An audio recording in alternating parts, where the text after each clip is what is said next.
సీరియల్లో సినిమాలో నటించాలనుకుంటున్నారా? అయితే వెంటనే మా యాక్టింగ్ స్కూల్లో జాయిన్ అవ్వండి.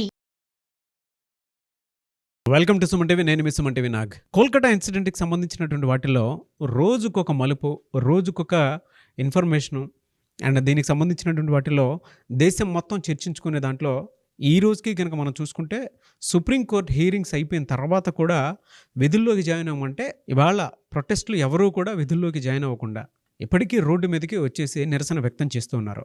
అంటే అక్కడ ఏ రేంజ్లో జరిగి ఉంటే ఇవాళకి కూడా దీనికి సంబంధించిన 1 month అవుతున్నా కూడా నిరసనకారులు బయటకు వచ్చి నిరసన చేస్తున్నారు అనేటువంటిది దీన్ని బట్టి మనం అర్థం చేసుకోవచ్చు. అంటే ఇది యావత్ దేశం ఎందుకు ఎదురు చూస్తుంది అనేటువంటి విషయాలు చెప్పడానికి ఇంతకంటే గొప్ప ఉదాహరణ సరిపోదు మనకి.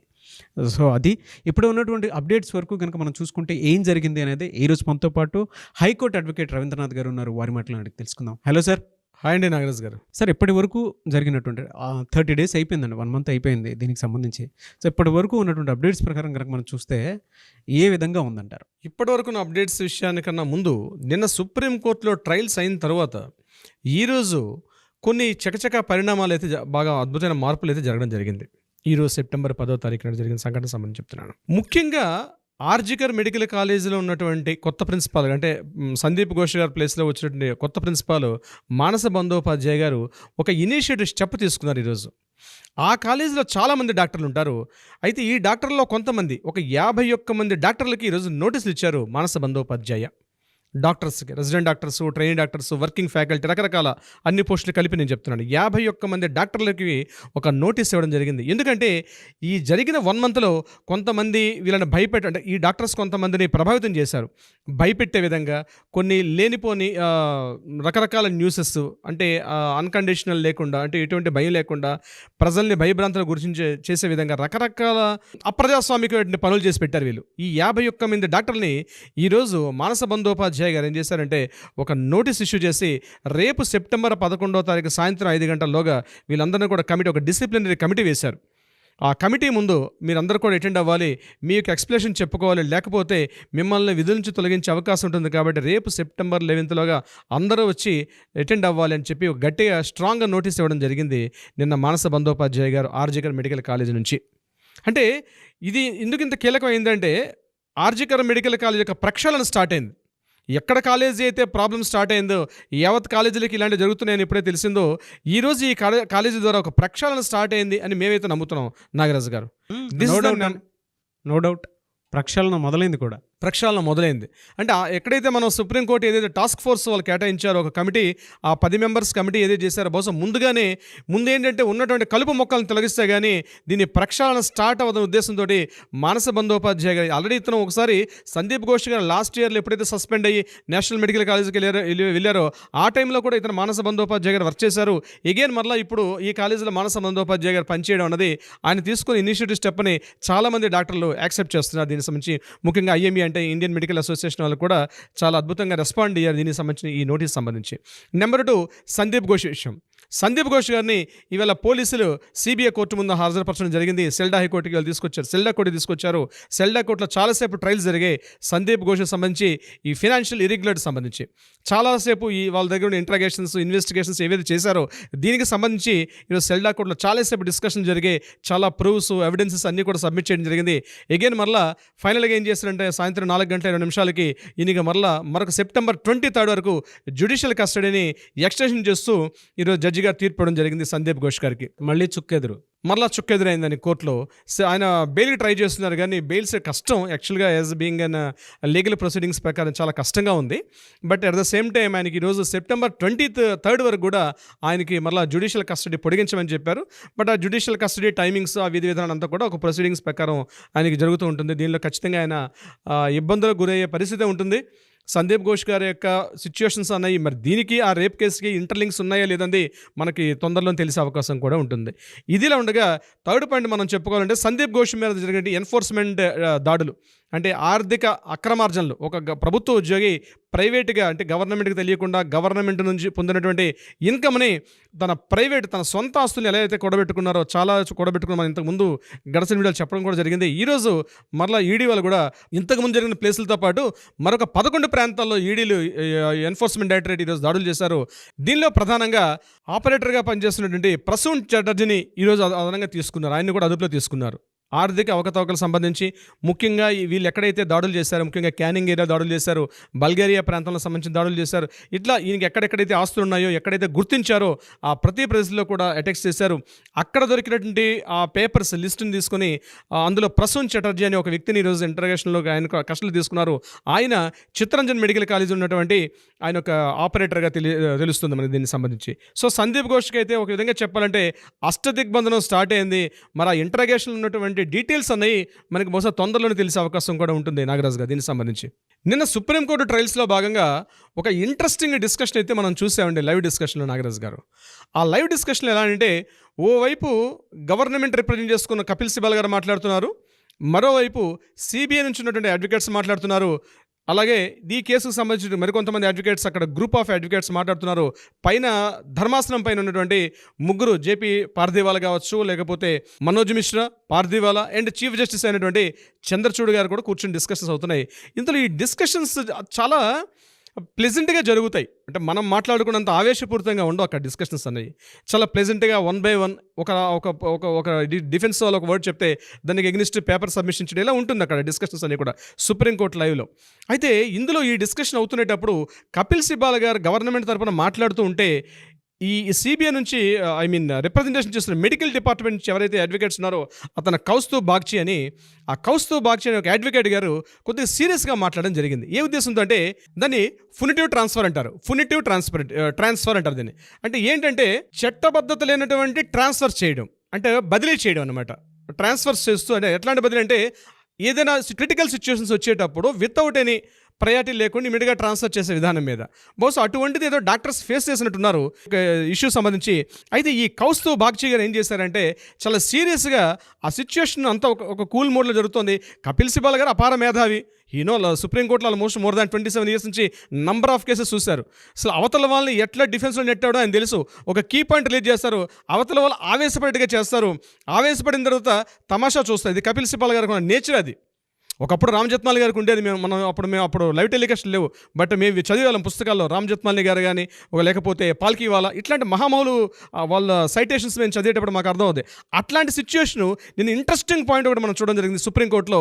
కపిల్ సిబాల్ గారు అవతల వారిని రెచ్చగొట్టే విధంగా ఒక నోట్ రిలీజ్ చేయగానే ఇమీడియట్గా ఈ కౌస్తుబ్ బాగ్చి గారు ఏం చేసి రియాక్ట్ అయిపోయి కొద్దిగా ఆవేశపూరితంగా కొద్దిగా గట్టిగా మాట్లాడడం జరిగింది. దీనికి ఇమీడియట్గా రిటార్ట్ అయినటువంటి చంద్రచూడ్ గారు, ఇది గ్యాలరీలో మీరు లేరు, మీరు కూర్చున్న ప్లేస్ ఏంటంటే ఆల్రెడీ అడ్వకేట్స్ ఉన్న ప్లేస్లో కూర్చున్నారు, గట్టిగా ఎందుకు అరుస్తున్నారు, మీరు వాయిస్ తగ్గించండి, మీ వాయిస్ పిచ్ తగ్గించండి అని చెప్పి ఒక హుందాతనంగా చంద్రచూడ్ గారు చెప్పడంతో ఇమీడియట్గా కౌస్తుబ్ బాగ్చి గారు కూడా కొంత కంట్రోల్ అవ్వడం జరిగింది. అంటే ఎందుకంటే ఈ చిన్న సిల్లీ పాయింట్స్ కనిపిస్తాయి, కానీ ఈ సైటేషన్స్ రేపు రాబోయే న్యాయ విద్యార్థులు లా చదవాల్సిన వాళ్ళకి ఏంటంటే ఇవన్నీ కూడా ఒక థియరిటికల్ బుక్స్ ఉంటాయి అన్నమాట. ఇవన్నీ కూడా మేము రామ్ జత్మాలి గారు చేసిన ఇందిరాగాంధీ కేసు కానీ లేకపోతే రాజీవ్ గాంధీ గారికి సంబంధించిన కేసులు మేము ఇప్పుడు పుస్తకాలు చదివేటప్పుడు వెరీ ఇంట్రెస్టింగ్గా ఉంటుంది. ఏం జరిగింది పాయింట్ టు పాయింట్ మనం చదివాం, బట్ ఈరోజు లైవ్లో చూస్తున్నాం. ఇట్స్ రియల్లీ నెక్స్ట్ లా స్టూడెంట్స్కి మాత్రం నిజంగా లా చదివే స్టూడెంట్స్ ఎవరైనా ఉంటే మాత్రం ఇది ఖచ్చితంగా చూస్తే మాత్రం ఇట్స్ వెరీ ఇంట్రెస్టింగ్గా ఉంటుంది. అయితే మెడికోస్ సంబంధించి మనం పాయింట్లోకి వస్తామండి. పాయింట్లోకి వచ్చేటప్పుడు మెడికోస్ ఎవరైతే ఈరోజు ధర్నాలు హర్తాలు రాస్తారోకలు చేస్తున్నారో చెప్తున్నారైనా శాంతియుతంగా చేస్తున్నారు, చాలా పీస్ఫుల్ యాజిటేషన్ చేస్తున్నారన్న చంద్రచూడ్ గారు వినకుండా రేపు ఈవినింగ్ 5 o'clock ఇమీడియట్గా వాళ్ళ డ్యూటీస్ రిక్వెస్ట్ చేస్తూ మాట్లాడారు. అది రిక్వెస్ట్ మెథడ్లో అని చెప్తూ మాట్లాడారు. అంటే డిమాండ్గా చేయట్లేదు, రిక్వెస్ట్ చేశారు. మీ డ్యూటీ ఇమీడియట్గా మీరు హాస్పిటల్ చేయాల్సింది డ్యూటీ తప్పించి మీరు రోడ్ల మీదకి వచ్చి నిరసన తెలపడం మీ డ్యూటీ కాదు. మీరు ఇమీడియట్గా మీ హాస్పిటల్స్ మీ యాక్టివిటీస్లో మీరు స్టార్ట్ అవ్వండి అని చెప్పడం జరిగింది. కొంత పెయిన్ఫుల్గానే చెప్పడం జరిగింది. సో ఆ చిన్న పెయిన్ఫుల్ పాయింట్ని సుప్రీంకోర్టు బయట వెయిట్ చేస్తుండే డాక్టర్స్ మాత్రం కొద్దిగా డిసహార్టెడ్ అంటే దానికి కరెక్ట్గా వాళ్ళు హార్ట్ఫుల్గా తీసుకోలేకపోతున్నారు. ఏంటంటే మేము యాక్చువల్గా 3 జస్టిస్ల కోసం మాట్లాడుతున్నాం. ఒకటి జస్టిస్ వరద అభయ అని చెప్పారు, అండ్ ఎవరైతే అక్యూజ్డ్ ఉన్నాడో ఆ అక్యూజ్డ్కి శిక్ష పడాలి, at the same time Mamata Banerjee రాజీనామా చేయాలి, అట్లీస్ట్ సిపి కూడా రాజీనామా చేయాలని వాళ్ళు డిమాండ్ చేశారు. మేము ఈరోజు డ్యూటీస్లో జాయిన్ అయితే ఈ యొక్క కేసు తీవ్రత ఎందుకంటే నిరసన తెలిపే హక్కు మా ఫండమెంటల్ రైట్. ఆర్టికల్ 21 ప్రకారం నిరసన ధర్నాలు మా ఫండమెంటల్ రైట్. దాన్ని వద్దు అని చెప్పడం కరెక్ట్ కాదు. సో మేము మా నిరసన చేస్తాము. 5 o'clock మేము మరలా మా డ్యూటీస్లోకి రాము. ఎందుకంటే మేము ఏదైతే అడిగిన డిమాండ్స్ ఉన్నాయో ఆ డిమాండ్స్ మీద మీరు మాకు కంప్లీట్ చేయట్లేదు. అవి ఎలాగే ఉన్నాయి. మీరు జ్యుడిషియల్ వ్యవస్థ చేస్తున్నారు, బట్ మా డిమాండ్స్ ఏది కంప్లీట్ కాలేదు అని నిరసనకారులు ఈరోజు అయితే 5 o'clock జాయిన్ అవ్వకుండా ఎగైన్ మళ్ళీ రోడ్ల మీద వాళ్ళందరూ నిరసన తెలుపుతున్నారు. ఈవెన్ IMA కూడా, ఇండియన్ మెడికల్ అసోసియేషన్ డాక్టర్స్ కూడా దీని మీద మన సుప్రీంకోర్టు ఇచ్చిన తీర్పుని కొద్దిగా బాధపడేట్టుగా వాళ్ళు స్టేట్మెంట్ ఇవ్వడం జరిగింది. At the same time NMC వాళ్ళు, నేషనల్ మెడికల్ కౌన్సిల్ ఉన్నటువంటి డాక్టర్స్ కూడా దీనికి చెప్పడం జరిగింది. ఢిల్లీలో ఉన్న AIIMS, all India institute of medical science, ఆ స్టూడెంట్స్ డాక్టర్స్ కూడా దీని మీద ఇది కరెక్ట్ కాదు సుప్రీంకోర్టు జడ్జిమెంట్ అని చెప్పడం జరిగింది. అయితే ఎప్పుడైతే సుప్రీంకోర్టు స్టేట్మెంట్ రిలీజ్ అయిందో నిన్న సాయంత్రం, ఇమీడియట్గా మార్నింగ్ మమతా బెనర్జీ గారు తనకేదో ప్లస్ పాయింట్ వచ్చినట్టుగా ఫీల్ అయ్యి ఒక స్టేట్మెంట్ రిలీజ్ చేశారు. మేము రెడీగా ఉన్నాం చర్చలు చేయడానికి. నిరసనకారులు ధర్నాలు చేసేవాళ్ళు, మీ గ్రూపులో ఎవరైనా ఒక 3 members, మీ రిప్రజెంటేటివ్ ఎవరైనా పెద్దవాళ్ళు ఉంటే ఇమీడియట్గా రండి, మనం కూర్చొని చర్చలు చేసుకుందామని చెప్పడం జరిగింది. కానీ వాళ్ళు డిమాండ్ చేస్తుంది ఒకటి, ఇమీడియట్గా CPని మాత్రం మీరు ఆ పోస్ట్ నుంచి తీసేయమని చెప్పడం జరిగింది. అయితే ఇక్కడ CP గారు ఇప్పటివరకు స్టేట్మెంట్ చెప్పని CP గారు ఈరోజు వెరైటీ స్టేట్మెంట్ ఇచ్చారు. ఏమన్నారంటే, నేను రిజైన్ చేయడానికి రెడీగా ఉన్నాను, కానీ మీకు జ్యుడిషియల్ సిస్టమ్ తెలియదు కాబట్టి టెక్నికల్ పారామీటర్స్ ఉంటారండి, నేను ఈ రోజుగా చేయడానికి రెడీగా ఉన్నాను, బట్ సిస్టమ్ అది కాదు, డెమోక్రటిక్లో కొన్ని సిస్టమ్స్ ఉంటాయి, స్టేట్ గవర్నమెంట్లో నేను రిజైన్ చేయలేను అని ఆయన చాలా నేగ్గా తెలివిగా తప్పించుకున్నారు మన వివేక్ గైల్ గారు అనేటువంటి CP గారు. So it's interesting. చాలా కీ పాయింట్స్ జరుగుతున్నాయి. ఒక పక్క ధర్నాలు, రాస్తా రోకోలు ఇవి జరుగుతున్నాయి. దీనికి సంబంధించి NHRC, national human rights commission వాళ్ళు కూడా ఒక గైడ్లైన్స్ ఇచ్చారు. వాళ్ళు కంప్లీట్గా ఒక గైడ్లైన్స్ ఇస్తూ వాళ్ళు ఏం చెప్పారంటే, ఏజెన్సీస్ కానీ, మెడికల్ డిపార్ట్మెంట్స్ కానీ, ముఖ్యంగా మీడియా ప్రతినిధులు కానీ ఎవరైనా ఈ యొక్క మహిళల మీద జరుగుతున్న అక్రమాలు, అన్యాయాలు, ఈ రకమైన ఈ భద్రత పరంగా వాటి ఇటువంటి సూచనలు కానీ ఏమైనా ఇస్తే డెఫినెట్గా మేము తీసుకొని ఒక ఎజెండా తయారు చేసి ఒక ప్రోలోగ్ తయారు చేసి మేము అన్ని డిపార్ట్మెంట్స్కి ఇంప్లిమెంటేషన్ చేస్తామని చెప్పి నేషనల్ హ్యూమన్ రైట్స్ కమిషన్ కూడా ఈరోజు ఒక నోటీస్ రిలీజ్ చేయడం, ఒక ఇన్ఫర్మేషన్ కూడా ప్రెస్ నోట్ రిలీజ్ చేశారు. ఇదిలాగా ఉంటే నిన్న జరిగిన సుప్రీంకోర్టులో ఏదైతే కాస్త ఫేవరబుల్గా మమతా బెనర్జీ గారు, అంటే ఫేవరబుల్ కాదు బట్ ఫేవరబుల్గా అన్వయించుకునే పనిలో ఇమ్మీడియట్గా TMC లీడర్స్ కొంతమంది దీన్ని అడ్వాంటేజ్ తీసుకొని ఇమ్మీడియట్గా ఎక్స్లో కూడా పోస్టులు చేయడం మొదలుపెట్టారు. ముఖ్యంగా శత్రుఘ్న సిన్హా, పాత సినిమా యాక్టర్ శత్రుఘ్న సిన్హా ఒక స్టేట్మెంట్ రిలీజ్ చేసేసాడు. ఆయన ఏమంటాడు, ఈరోజు ఎవరైతే చేస్తున్న డాక్టర్స్ వీళ్ళు ఇప్పటికైనా దిగి చేసుకుంటే మంచిది, ప్రభుత్వం మేము ఆ పనిలో ఉంటాము, మేము మా చర్యలు మేము తీసుకుంటాం, మాకు తెలుసు ఎట్లా ప్రజలను చేయాలో, సంఘటన జరిగింది కాబట్టి దీనిని పెద్ద సంఘటన కాదు, ఇది చాలా చిన్న సంఘటన, దీన్ని దేనికో ముడిపెట్టి మీరు ప్రభుత్వాన్ని కూల్చే ప్రయత్నం చేస్తున్నారు అని చెప్తూ ఆయన ఒక స్టేట్మెంట్ రిలీజ్ చేయడం జరిగింది. అది కూడా మనకి ఎక్స్లో కనిపిస్తుంది. ఇదంతా ఇంట్రెస్టింగ్ ఉంటే మమతా బెనర్జీ గారు మరొక ప్రెస్ నోట్ రిలీజ్ చేశారు. లాస్ట్ ఆల్మోస్ట్ మన ఈ యొక్క కంటెంట్ మనం మాట్లాడుకునే సందర్భానికి బిఫోర్ ఆవిడ ఒక ప్రెస్ నోట్ రిలీజ్ చేశారు. ఆవిడ ఇచ్చిన స్టేట్మెంట్ బహుశా రేపు రాజకీయాల్లో కొంత సంచలనం కూడా రేకెత్తించే విధంగా ఉంది. అదేంటంటే, ఇది బంగ్లాదేశ్ కాదు, బంగ్లాదేశ్లో ప్రజల్ని అక్కడ వెళ్ళి అజిటేషన్ చేసి ప్రభుత్వాన్ని కూల్చేశారేమో, ఇది బంగ్లాదేశ్ కాదు, ఇది బంగ్లా, గుర్తుపెట్టుకోండి అని మోడీ గారికి ఇండైరెక్ట్గా అంటే బీజేపీ వాళ్ళు, నిరసనకారులు వీళ్ళందరూ కూడా తన పార్టీ TMC అంటే ఆపోజిట్ పార్టీ వాళ్ళు ఏదైతే అజిటేషన్ చేస్తున్నారో తెలియకుండా బంగ్లాదేశ్లో జరిగింది, బహుశా అట్లాంటిది ఇక్కడ మీరు జరుగుతుందని ఊహిస్తున్నారేమో, అట్లాంటిది జరగదు, ఇది బంగ్లాదేశ్ కాదు, ఇది బంగ్లా, మీ ఆటలు ఇక్కడ సాగవు అని చెప్పి ఒక స్ట్రాంగ్ కౌంటర్ పాయింట్ ఇచ్చారు మమతా బెనర్జీ గారు. అండ్ అందులో ఇవాళ ఇంకొక కీ పాయింట్ కూడా, అంటే బ్రైబ్ విషయంలో ఏదైతే మనం దీనికి సంబంధించినటువంటి వాటిల్లో అభయ వాళ్ళ మదర్కి మేము కాంపన్సేషన్ సంథింగ్ ఏదో ఇస్తాము అని చెప్పేసి వాళ్ళు అన్నారు. బట్ దీనికి ఏదో రివర్స్ కౌంటర్ అభయ మదర్ కూడా ఇచ్చినట్లు తెలుస్తుంది. అంటే యాక్చువల్గా జరిగింది ఏంటంటే, 2 days బ్యాక్ యాక్చువల్గా ఈ అభయ పేరెంట్స్ ఒక నోట్ రిలీజ్ చేశారు. అంటే ఈ నిరసనకారులతో పాటు ధర్నాలు చేస్తూ ఒక ఇన్ఫర్మేషన్ చెప్పడం జరిగింది. ఏంటంటే, ఎక్కడైతే మా అభయాన్ని క్రిమేషన్ జరిగిందో, ఎక్కడైతే అంత్యక్రియలు జరిగే ప్రదేశంలో మాకు ముఖ్యంగా నార్త్ డీసీపీ ఉన్నటువంటి వ్యక్తి మా దగ్గరకు వచ్చి కొంత బ్రైబ్, కొంత లంచాన్ని ఇవ్వజూపాడు. సో మేము తీసుకోలేదు. అంటే లంచం దేనికి, బహుశా ఈ యొక్క యాజిటేషన్ని మీరు తీసుకొని మీరు తగ్గితే మంచిది అన్నట్టుగా మాకు ఇవ్వడానికి ప్రయత్నం చేశారు. అట్ ద సేమ్ టైం మాకేంటంటే మా బంధువులతో కూడా వైట్ పేపర్స్ మీద సంతకాలు తీసుకునే ప్రయత్నం చేశారు, కానీ మేము దాన్ని రివర్స్ చేసామని ఒక 2 days బ్యాక్ మన అభయ వాళ్ళ పేరెంట్స్ ఒక స్టేట్మెంట్ ఇవ్వడం జరిగింది. అది అఫీషియల్గా ఇచ్చారు కూడా స్టేట్మెంట్. అయితే దాన్ని ఉద్దేశిస్తూ ఈరోజు మమతా బెనర్జీ గారు కౌంటర్ పాయింట్ చెప్తూ మన రాష్ట్రంలో అటువంటి ప్రయత్నాలు మేము ఎప్పుడు చేయలేదు, ముఖ్యంగా పేరెంట్స్కి మేము ఎటువంటి మేము కానీ మా గవర్నమెంట్లో ఉన్నటువంటి ఏ యొక్క అధికారి కూడా అటువంటి స్టేట్మెంట్స్ ఇవ్వలేదు అని చెప్పి ఆయన గట్టిగా మమతా బెనర్జీ గారు గట్టిగా ఒక రివర్స్ స్టేట్మెంట్ ఇవ్వడం జరిగింది దీనికి సంబంధించి. But what ever the reason అంటే వెనక నుంచి కనుక మనం చూసుకుంటే కొన్ని పరిణామాలు కనుక చూస్తే త్వరితగతిన న్యాయం జరిగే అవకాశం డెఫినెట్గా ఈ ఇన్సిడెంట్కి సంబంధించింది ఉంది అని చెప్పడంలో ఏమాత్రం సందేహం లేదు. ఏదేమైనా we want justice, we demand justice.